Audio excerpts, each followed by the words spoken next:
who's that? JD is. Yeah. He don't know nothing. I'll be honest with you. He doesn't know anything.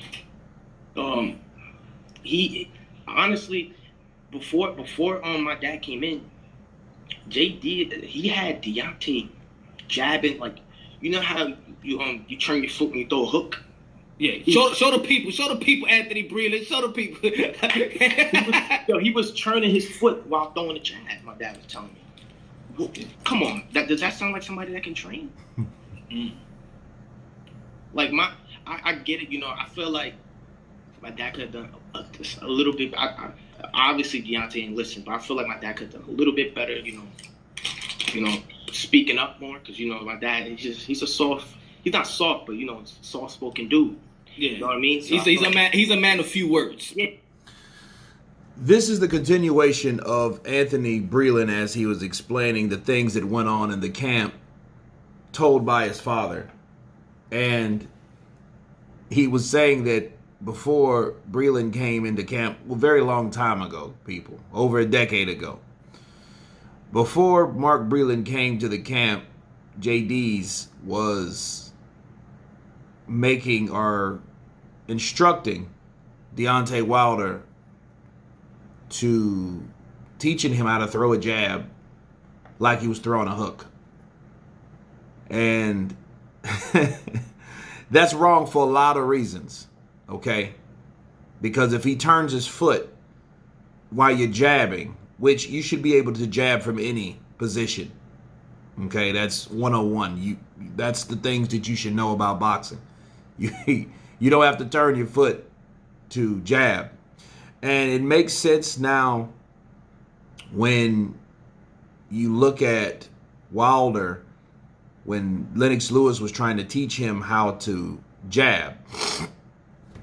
And he was outside this apartment complex, and you think about it, why, of all places, was Lennox Lewis helping him do that then instead of in a facility? Because I think what he did was he seen Wilder doing something that he didn't like, or was unorthodox, or wasn't correct, or wasn't textbook. And I think that's why they were doing it. That's just my opinion. But it does make sense when other people see, like, yo, you're not doing that right. Let me show you how it's done. Okay. And his son's right too. Mark Breland is like, he's a soft-spoken guy. I think that creeps into his demeanor too. Okay, but let's move on. Yeah, I just felt like he should have just demanded. Because he's not that type of guy. Even when he trains me, well, it's different with me because I'm his son.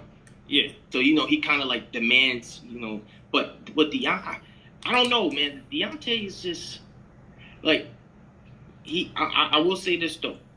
He did fix Deontay's right hand. Because I know my dad was known for the right hand in the Olympics and stuff. He was knocking everybody out with it. Yeah. So he fixed Deontay's right hand up. And that was winning Deontay fights. You know what I mean? But eventually, you gotta learn some skill, especially when you start going up in competition. But he wasn't. So,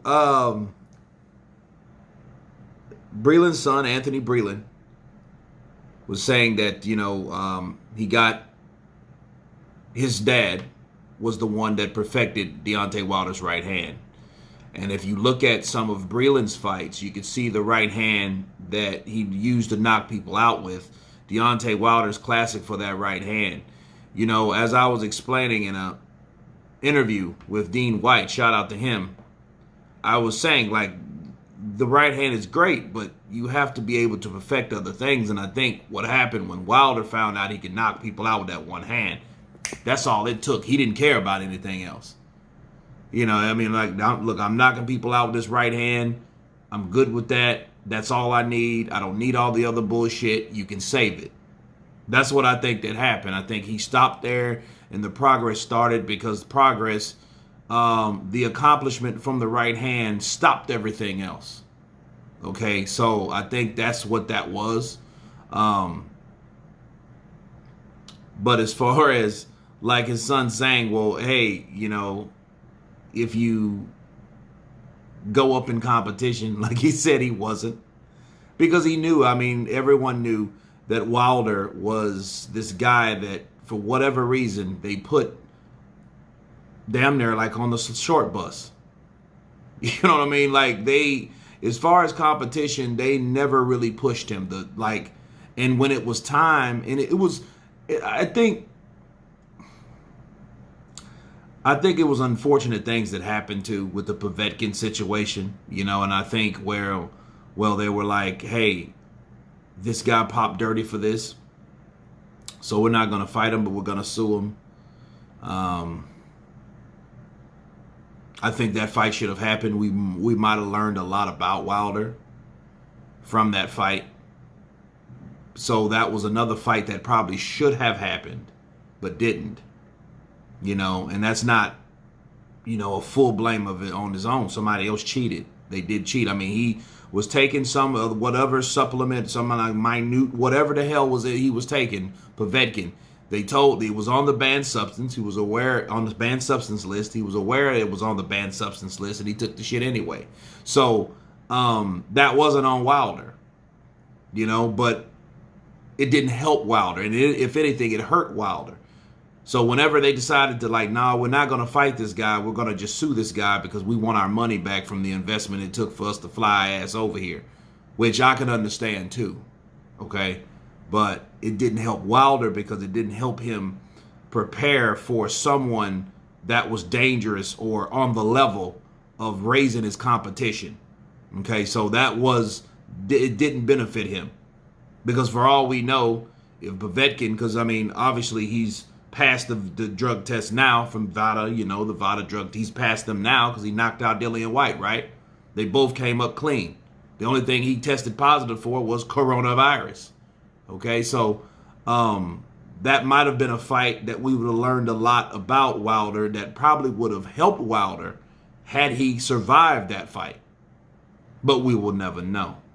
Okay, so let's move on. This fight, and people talk about Arthur Spilka being what is it, Johan Duhapis, another. So when your father said that he'll beat up Deontay Wilder's opponent, that was just to throw shots. He even felt like that. Honestly, I think people don't understand like what he means by that. Obviously, he's not.